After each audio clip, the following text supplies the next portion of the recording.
السلام علیکم سامعین گرامی۔ آج جانتے ہیں کہ عورت کی اصلی ذمہ داری کیا ہے۔ عورت کی زندگی میں جو سب سے اہم چیز ہے وہ اس کی فیملی ہے۔ ایک فیملی میں جتنے بھی ممبرس ہوتے ہیں ان میں سب سے اہم رول ایک عورت کا ہی ہوتا ہے، اور میرے خیال سے ایک عورت اپنی زندگی میں جتنے رول ادا کر سکتی ہے وہ کوئی نہیں کر سکتا۔ کچھ لوگوں کا یہ کہنا ہے کہ اس طرح سے عورتیں گھر کی چار دیواری میں بند ہو کے رہ جاتی ہیں اور سوسائٹی میں اپنا کوئی رول ادا نہیں کر پاتی، جبکہ ایسا نہیں ہے۔ اسلام نے عورت کو پوری آزادی دی ہے۔ آپ اسے ایک مثال سے سمجھ لیے۔ مان لیے ایک کمرے میں دو لوگ رہتے ہیں اور وہ آپس میں اپنی ذمہ داریاں بانٹ لیتے ہیں۔ ایک کہتا ہے کہ وہ کمرے کی صاف صفائی کا خیال رکھے گا اور ماحول کو پرسکون بنائے گا، جبکہ دوسرا کہتا ہے کہ وہ کھانے پینے اور دوسری چیزوں کا بندوبست کرے گا۔ اب آپ بتائیے کہ اس میں سے کس کی بے احترامی یا توہین ہوئی؟ بالکل کسی کی نہیں ہوئی۔ گھر کے معاملات میں زیادہ اہمیت اسی کی ہوتی ہے اور زیادہ احترام اسی کا ہے جو گھر کو اور گھر کے ماحول کو پرسکون بنائے، اور وہ صرف ایک فیملی لائف میں مرد اور عورت دونوں کی ذمہ داریاں الگ الگ ہوتی ہیں۔ اب جب ہم فیملی کی بات کرتے ہیں تو یہاں عورت کا رول زیادہ بڑا ہے۔ یہاں دونوں کی ذمہ داریاں برابر نہیں ہیں، ایک جیسی نہیں ہیں، بلکہ بہت الگ الگ ہیں۔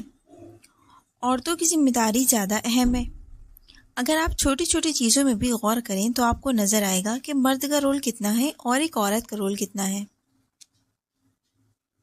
مان لیجیے کہ بچے پیدا کرنا ایک ضروری اور اہم کام ہے، کیونکہ اگر ایسا نہ ہو تو انسانی نسل رک جائے گی اور سوسائٹی ختم ہو جائے گی۔ اس میں مرد کا رول کم اور ایک عورت کا رول زیادہ ہے۔ ایک عورت اس میں سب سے بڑا رول ادا کرتی ہے۔ وہ 9 مہینے کی مشقت اٹھاتی ہے، بہت کٹھنائیوں کا سامنا کرتی ہے، اس کی پوری زندگی بدل جاتی ہے جس کا مرد اندازہ بھی نہیں لگا سکتے۔ ہو سکتا ہے گھر سے باہر ایسے بہت سارے کام ہیں جو ایک عورت کر سکتی ہے، لیکن آپ بتائیے کہ آپ کو یہ چیز بہتر لگتی ہے کہ آپ اپنی اصلی ذمہ داری چھوڑ کر وہ کام کرنے لگیں جو دوسرے بھی کر سکتے ہیں؟ کمنٹ میں ضرور بتائیے گا۔ ایک عورت کی اصلی ذمہ داری گھر میں ایک بیوی بن کر اور ایک ماں بن کے رہنا ہے۔ وہ جتنی پڑھی لکھی، سمجھدار اور سلیقے مند ہوگی اتنی ہی بہتر طریقے سے وہ اپنی ذمہ داریوں کو پورا کر سکتی ہے۔ ایک بیوی کی ذمہ داری اس کے علاوہ کوئی پورا نہیں کر سکتا۔ ایک ماں کی ذمہ داری اس کے علاوہ کوئی نہیں نبھا سکتا، کیونکہ یہی اس کی اصلی ذمہ داری ہے۔ یہ ایک ایسی ذمہ داری ہے جس کا پورے سماج پر اثر پڑتا ہے۔ اگر عورت ایک بیوی ہونے کی حیثیت سے اپنی ذمہ داری انجام نہیں دے گی تو مرد گھر سے باہر کوئی کام سکون سے نہیں کر سکتا۔ اگر ایک عورت ماں کی حیثیت سے اچھے انسانوں کی پرورش نہ کرے تو ایک اچھا انسانی سماج کبھی نہیں بن سکتا۔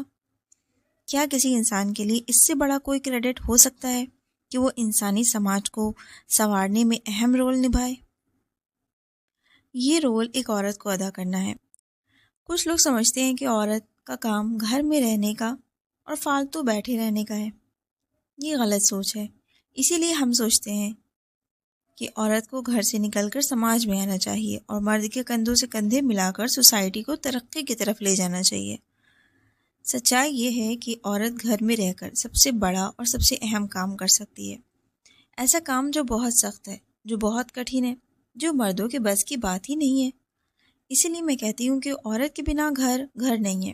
مرد کے بغیر تو گھر چل سکتا ہے، لیکن عورت کے بغیر گھر نہیں چل سکتا۔ اگر مرد ناراض ہو کر بیٹھ جائے یا کسی مشکل کا شکار ہو جائے تو عورت اپنے بل پر پورا گھر چلا سکتی ہے، لیکن اگر عورت کسی مشکل میں پڑ جائے اور گھر نہ سنبھال سکے تو مرد کے ہاتھ پاؤں پھول جاتے ہیں۔ ویڈیو اچھی لگے تو پلیز چینل کو لائک، شیئر اور سبسکرائب ضرور کریے گا۔